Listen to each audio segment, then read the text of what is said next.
The Red Star.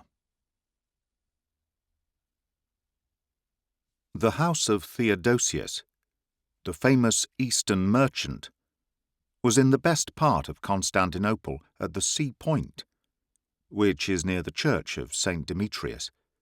Here he would entertain in so princely a fashion that even the Emperor Maurice had been known to come privately from the neighbouring Bucolian palace in order to join in the revelry.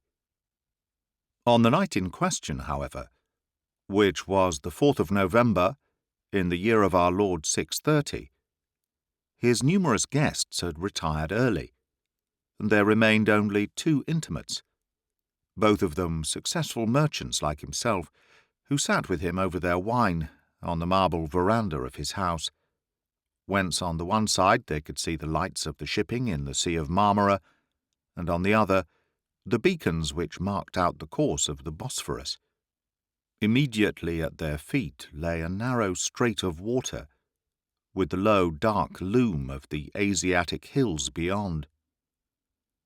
A thin haze hid the heavens, but away to the south, a single great red star burned sullenly in the darkness. The night was cool, the light was soothing, and the three men talked freely, letting their minds drift back into the earlier days when they had staked their capital and often their lives on the ventures which had built up their present fortunes. The host spoke of his long journeys in North Africa, the land of the Moors, how he had travelled, keeping the blue sea ever upon his right, until he had passed the ruins of Carthage, and so on and ever on, until a great tidal ocean beat upon a yellow strand before him, while on the right he could see the high rock across the waves which marked the Pillars of Hercules. His talk was of dark-skinned, bearded men, of lions, and of monstrous serpents. Then Demetrius, the Cilician, an austere man of 60, told how he also had built up his mighty wealth.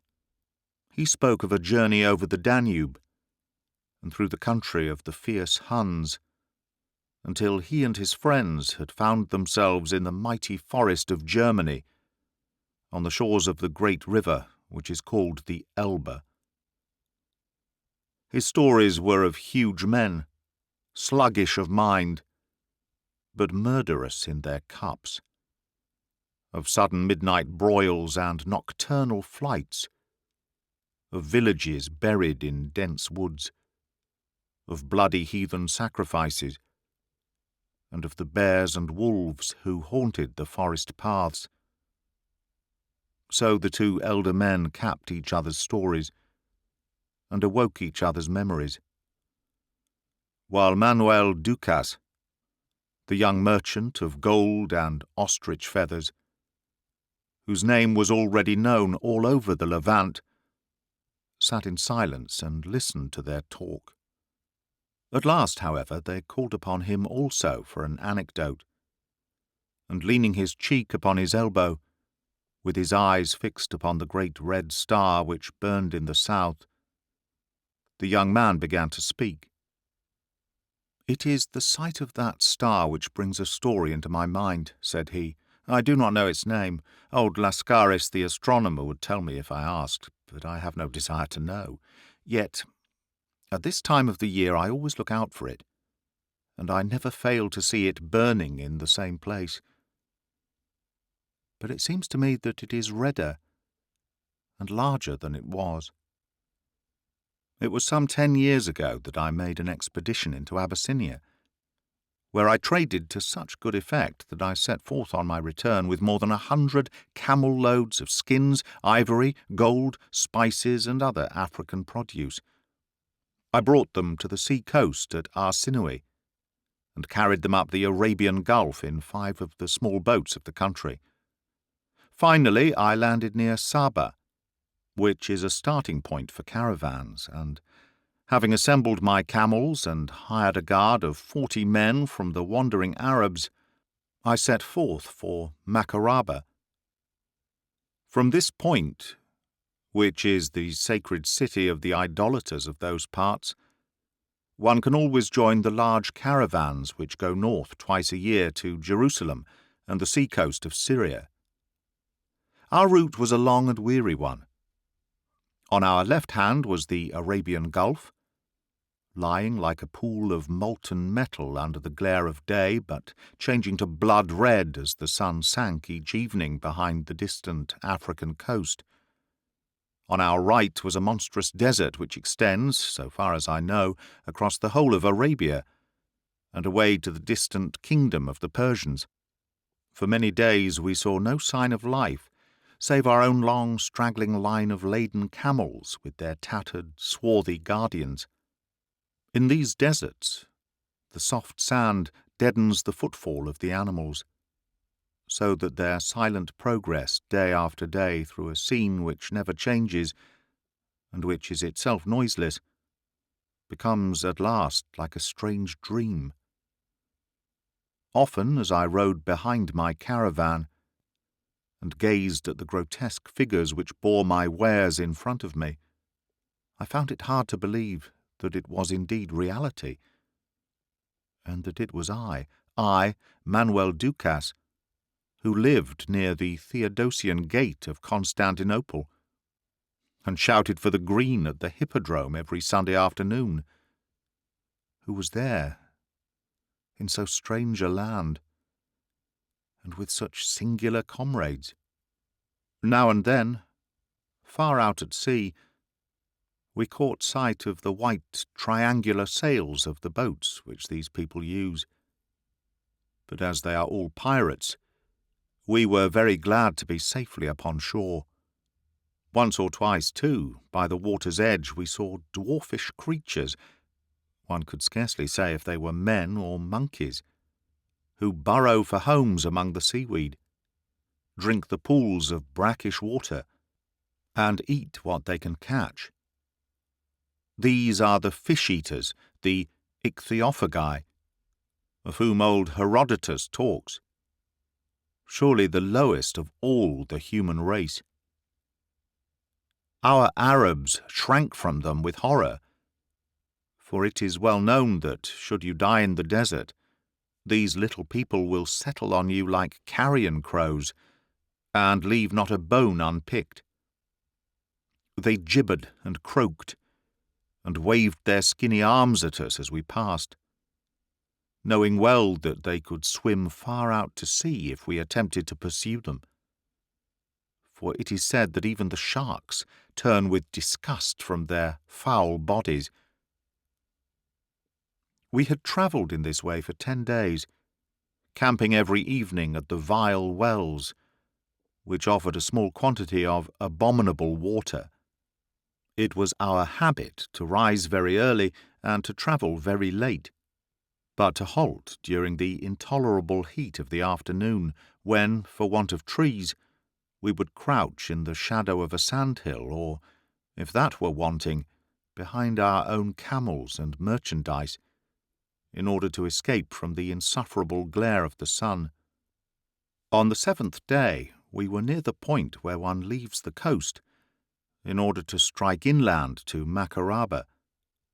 We had concluded our midday halt, and were just starting once more, the sun still being so hot that we could hardly bear it, when, looking up, I saw a remarkable sight. Standing on a hillock to our right, there was a man about 40 feet high, holding in his hand a spear, which was the size of the mast of a large ship. You look surprised, my friends, and you can therefore imagine my feelings when I saw such a sight. But my reason soon told me that the object in front of me was really a wandering Arab, whose form had been enormously magnified by the strange distorting effects which the hot air of the desert is able to cause. However, the actual apparition caused more alarm to my companions than the imagined one had to me, for, with a howl of dismay, they shrank together into a frightened group, all pointing and gesticulating as they gazed at the distant figure. I then observed that the man was not alone, but that from all the sandhills a line of turbaned heads was gazing down upon us. The chief of the escort came running to me and informed me of the cause of their terror, which was that they recognized, by some peculiarity in their headgear, that these men belonged to the tribe of the Dilwas, the most ferocious and unscrupulous of the Bedouin, who had evidently laid an ambuscade for us at this point, with the intention of seizing our caravan. When I thought of all my efforts in Abyssinia, of the length of my journey, and of the dangers and fatigues which I had endured, I could not bear to think of this total disaster coming upon me at the last instant, and robbing me not only of my profits, but also of my original outlay. It was evident, however, that the robbers were too numerous for us to attempt to defend ourselves, and that we should be very fortunate if we escaped with our lives. Sitting upon a packet, therefore, I commended my soul to our blessed Saint Helena, while I watched with despairing eyes the stealthy and menacing approach of the Arab robbers. It may have been our own good fortune, or it may have been the handsome offering of beeswax candles, 4 to the pound, which I had mentally vowed to the blessed Helena. But at that instant I heard a great outcry of joy from among my own followers. Standing up on the packet, that I might have a better view, I was overjoyed to see a long caravan, 500 camels at least, with a numerous armed guard, coming along the route from Makaraba. It is, I need not tell you, the custom of all caravans to combine their forces against the robbers of the desert, and with the aid of these newcomers we had become the stronger party. The marauders recognized it at once, for they vanished as if their native sands had swallowed them. Running up to the summit of a sandhill, I was just able to catch a glimpse of a dust cloud whirling away across the yellow plain, with the long necks of their camels, the flutter of their loose garments, and the gleam of their spears breaking out from the heart of it. So vanished the marauders. Presently I found, however, that I had only exchanged one danger for another. At first I had hoped that this new caravan might belong to some Roman citizen, or at least to some Syrian Christian. But I found that it was entirely Arab. The trading Arabs who are settled in the numerous towns of Arabia are, of course, very much more peaceable than the Bedouin of the wilderness, those sons of Ishmael, of whom we read in Holy Writ. But the Arab blood is covetous and lawless, so that when I saw several hundred of them formed in a semicircle round our camels, looking with greedy eyes at my boxes of precious metals and my packets of ostrich feathers, I feared the worst. The leader of the new caravan was a man of dignified bearing and remarkable appearance. His age I would judge to be about 40. He had aquiline features, a noble black beard, and eyes so luminous, so searching, and so intense, that I cannot remember in all my wanderings to have seen any which could be compared with them. To my thanks and salutations he returned a formal bow, and stood stroking his beard and looking in silence at the wealth which had suddenly fallen into his power. A murmur from his followers showed the eagerness with which they awaited the order to fall upon the plunder, and a young ruffian, who seemed to be on intimate terms with the leader, came to his elbow, and put the desires of his companions into words. "Surely, O reverend one," said he, "these people and their treasure have been delivered into our hands. When we return with it to the holy place, who of all the Quraysh will fail to see the finger of God which has led us?" But the leader shook his head. "Nay, Ali, it may not be," he answered. "This man is, as I judge, a citizen of Rome, and we may not treat him as though he were an idolater." "But he is an unbeliever," cried the youth, fingering a great knife which hung in his belt. "Were I to be the judge, he would lose not only his merchandise, but his life also. if he did not accept the faith." The older man smiled and shook his head. "Nay, Ali, you are too hot-headed," said he. "Seeing that there are not as yet 300 faithful in the world, our hands would indeed be full if we were to take the lives and property of all who are not with us. Forget not, dear lad, that charity and honesty are the very nose-ring and halter of the true faith." "Among the faithful," said the ferocious youth. "Nay, towards everyone. It is the law of Allah. And yet—" Here his countenance darkened, and his eyes shone with a most sinister light. "The day may soon come when the hour of grace is past, and woe then to those who have not hearkened. Then shall the sword of Allah be drawn, and it shall not be sheathed until the harvest is reaped. First it shall strike the idolaters on the day when my own people and kinsmen, the unbelieving Quraysh, shall be scattered, and the 360 idols of the Kaaba thrust out upon the dung-heaps of the town. Then shall the Kaaba be the home and temple of one God only, who brooks no rival on earth or in heaven." The man's followers had gathered round him, their spears in their hands, their ardent eyes fixed upon his face, and their dark features convulsed with such fanatic enthusiasm as showed the hold which he had upon their love and respect.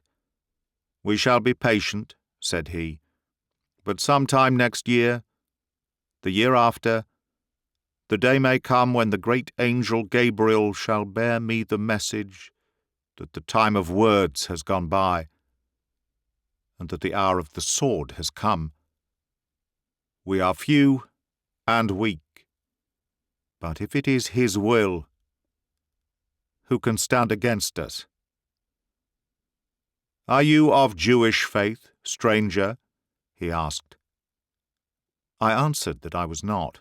"The better for you," he answered, with the same furious anger in his swarthy face. "First shall the idolaters fall, and then the Jews, in that they have not known those very prophets whom they had themselves foretold. Then last will come the turn of the Christians, who follow indeed a true prophet, greater than Moses or Abraham, but who have sinned, in that they have confounded a creature with the Creator. To each in turn, idolater, Jew, and Christian, the day of reckoning will come." The ragamuffins behind him all shook their spears as he spoke.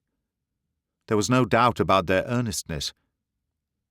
But when I looked at their tattered dresses and simple arms, I could not help smiling to think of their ambitious threats, and to picture what their fate would be upon the day of battle before the battle-axes of our imperial guards, or the spears of the heavy cavalry of the Armenian themes. However, I need not say that I was discreet enough to keep my thoughts to myself, as I had no desire to be the first martyr in this fresh attack upon our blessed faith.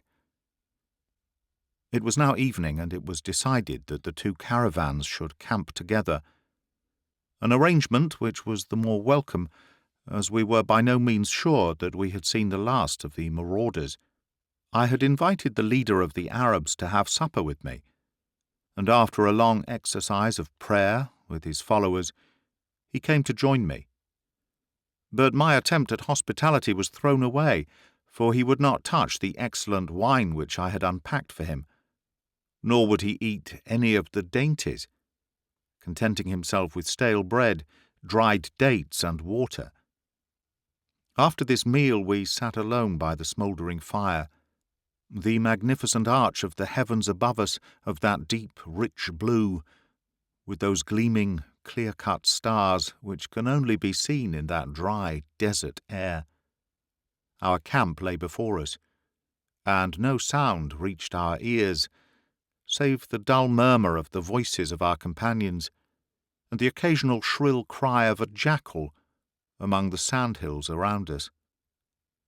Face to face I sat with this strange man, the glow of the fire beating upon his eager and imperious features, and reflecting from his passionate eyes. It was the strangest vigil, and one which will never pass from my recollection. I have spoken with many wise and famous men upon my travels, but never with one who left the impression of this one. And yet much of his talk was unintelligible to me, though, as you are aware, I speak Arabian like an Arab. It rose and fell in the strangest way.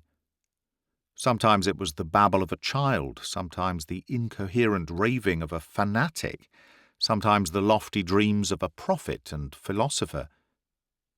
There were times when his stories of demons, of miracles, of dreams and of omens were such as an old woman might tell to please the children of an evening. There were others when, as he talked with shining face of his converse with angels, of the intentions of the Creator and the end of the universe, I felt as if I were in the company of someone more than mortal, someone who was indeed the direct messenger of the Most High. There were good reasons why he should treat me with such confidence. He saw in me a messenger to Constantinople and to the Roman Empire, even as St. Paul had brought Christianity to Europe. So he hoped that I might carry his doctrines to my native city. Alas, be the doctrines what they may, I fear that I am not the stuff of which Paul's are made. Yet he strove with all his heart during that long Arabian night to bring me over to his belief. He had with him a holy book, written, as he said, from the dictation of an angel, which he carried in tablets of bone in the nosebag of a camel. Some chapters of this he read me, but though the precepts were usually good, the language seemed wild and fanciful. There were times when I could scarce keep my countenance as I listened to him. He planned out his future movements, and indeed, as he spoke, it was hard to remember that he was only the wandering leader of an Arab caravan, and not one of the great ones of the earth. "When God has given me sufficient power, which will be within a few years," said he, "I will unite all Arabia under my banner. Then I will spread my doctrine over Syria and Egypt. When this has been done, I will turn to Persia and give them the chance of the true faith or the sword. Having taken Persia, it will be easy then to overrun Asia Minor, and so to make our way to Constantinople." I bit my lip to keep from laughing. "And how long will it be before your victorious troops have reached the Bosphorus?" I asked. "Such things are in the hands of God, whose servants we are," said he. "It may be that I shall myself have passed away before these things are accomplished.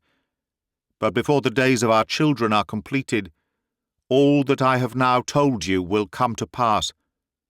Look at that star," he added, pointing to a beautiful clear planet above our heads.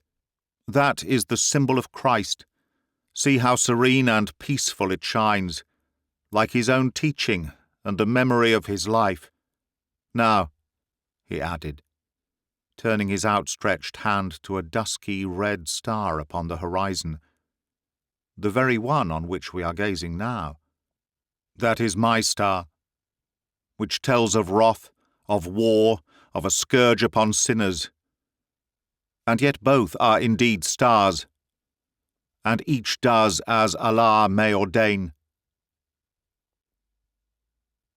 Well, that was the experience which was called to my mind by the sight of this star tonight. Red and angry, it still broods over the south, even as I saw it that night in the desert. Somewhere down yonder that man is working and striving. He may be stabbed by some brother fanatic, or slain in a tribal skirmish. If so, that is the end. But if he lives, there was that in his eyes and in his presence which tells me that Mahomet, the son of Abdallah, for that was his name, will testify in some noteworthy fashion to the faith that is in him.